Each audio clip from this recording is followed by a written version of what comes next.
오늘은 성례주일입니다. 세례와 성찬을 합해서 성례라고 말하죠. 다음 주일은 추수감사주일이고 또 어제 그제는 우리 티네이저들이 하베스트 말씀 축제를 가졌습니다. 하베스트는 수확한다, 추수한다는 그런 뜻입니다. 물론 곡식의 결실의 수확은 가을에 이루어지지만 우리 영혼의 수확도 하베스트 한다는 의미에서 좋은 집회가 된 줄 압니다.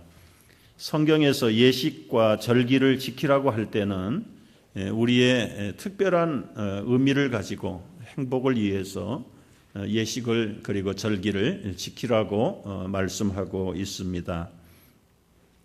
여러분 이제 우리가 오늘 세례를 베풀고 또 성찬을 임할 때에 특별히 알아야 될 것 하나가 있습니다.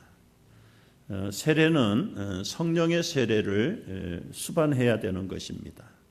물 세례를 아무리 많이 받아도 성령 세례가 없이는 그 물 뿌림은 별 의미가 없는 것입니다.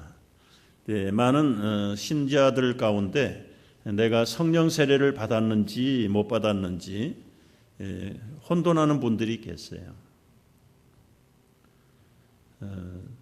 정말 내 안에 성령이 계시는지 안 계시는지 아는 비결은 여러분 진실하게 내가 하나님 앞에서 죄인이고 그 죄값을 위해서 내가 보상할 수 없고 내가 그 죄값을 받을 수가 없기 때문에 하나님이 죄 없는 예수 그리스도를 보내셔서 내 죄를 그분에게 담당시키셨다.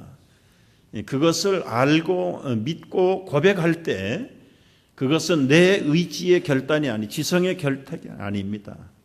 성령이 나로 하여금 죄인인 것을 고백하게 만들고 믿어지게 만들고 참 의지하게 만들어주는 그 역사를 성령께서 하시는 거예요.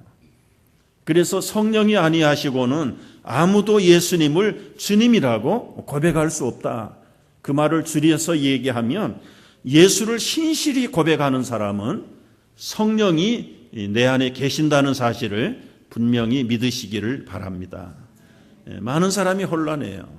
성령이 오시옵소서, 성령을 충만히 주시옵소서. 사실은 성령은 내 안에 들어와 계십니다.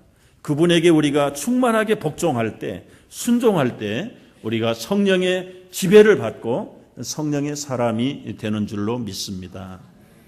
그러니까 여러분 성령 세례 받아라 얘기하는 것에 대해서 혼란이 일어나지 않기를 바랍니다. 성령 세례는 성령 충만과 동일한 것이에요. 성령은 한번 우리 안에 들어오시면 절대로 떠나가지 않습니다. 깨닫기를 바랍니다.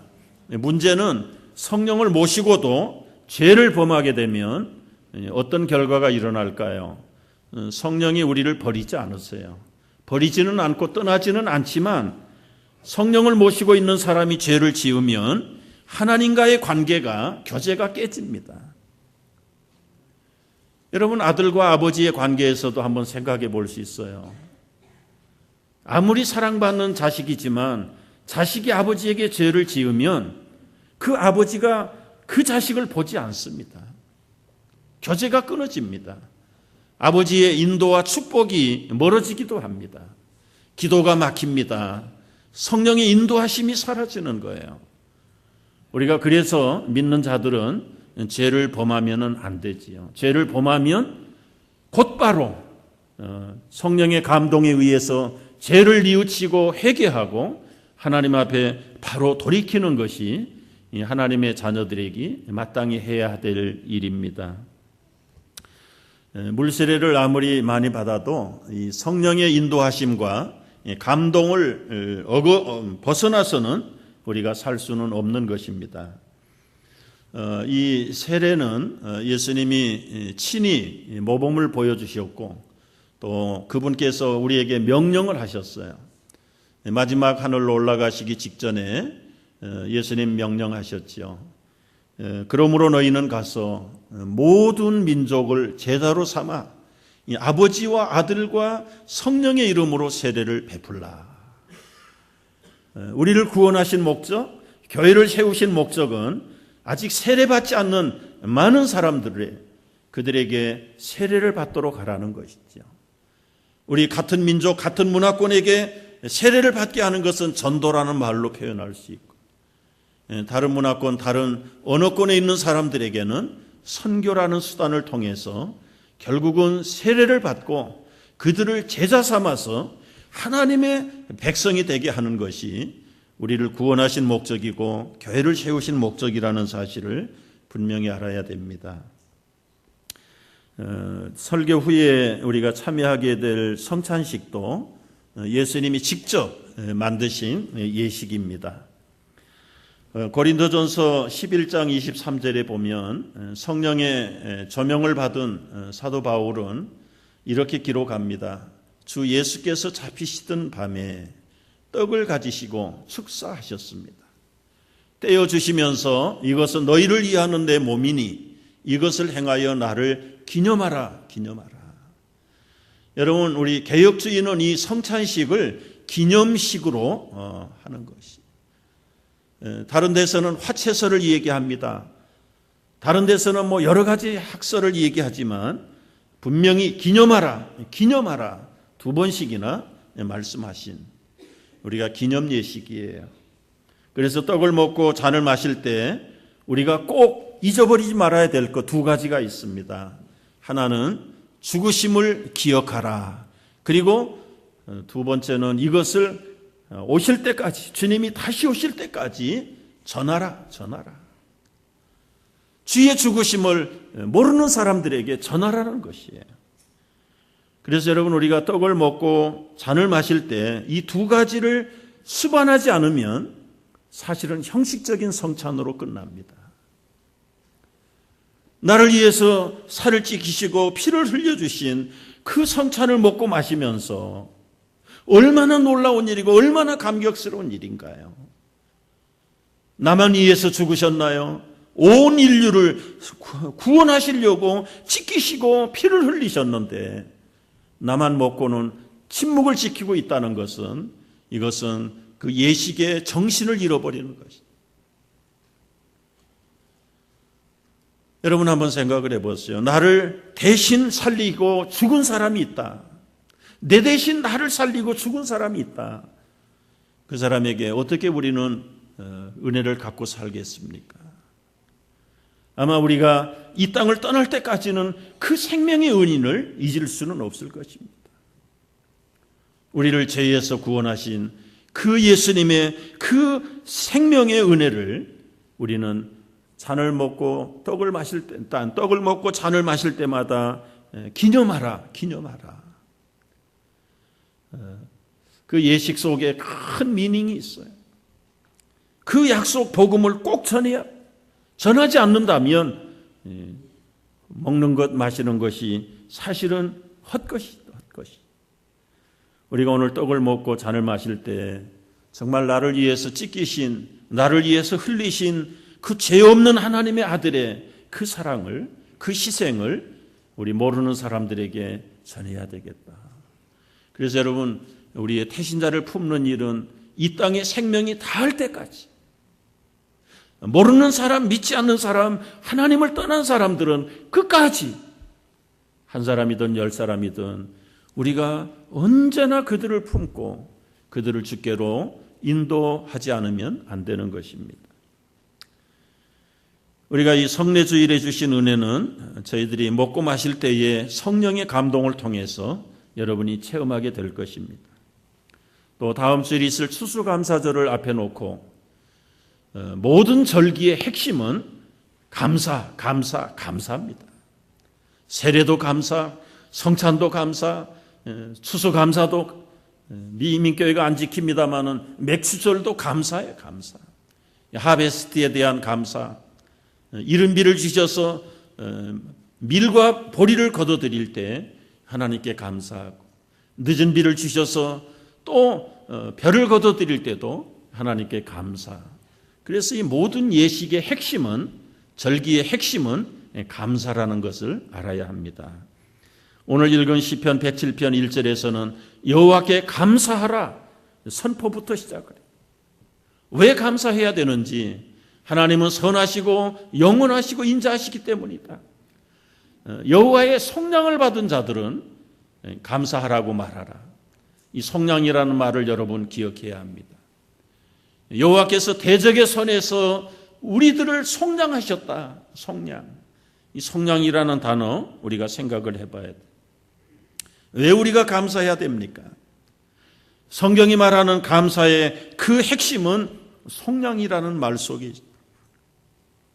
속량이라는 말은 르딤, 값을 지불하다, 돈을 치르다는 말이에요.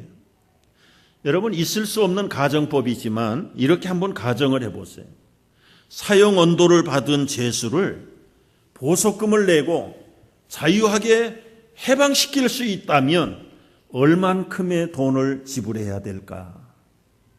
뭐 있을 수 없는 일이지만 여러분, 조그만 죄를 짓고도 보석금을 낼 때는 적어도 미니멈 몇천 불부터 몇만 불, 몇십만 불씩을 내야 되는데 사형 언도를 받고 있는 죄수를 보석금을 준다고 생각을 해보세요. 이건 돈으로 환산할 수 없을 거예요. 도저히 가능치 않는 일이 현실화되었습니다. 여러분, 우리는 죽을 뻔한 인생이 아니라 죽었던 시체들이었어요. 영적으로 죽은 사람들을 살려가지고 자유인이 되게 하셨다. 그렇게 하기까지는 얼만큼의 보석금을 치렀는가? 돈으로는 할 수 없어서 하나님의 아들 예수 그리스도의 생명을 대신 맞바꿔서 우리를 살리시고 자유하게 하신 것입니다. 여러분이 구원의 속량의 은혜를 생각한다면 우리는 만 입이 있어도 그 입 따가지고 다 주님을 찬송할 수 없어요.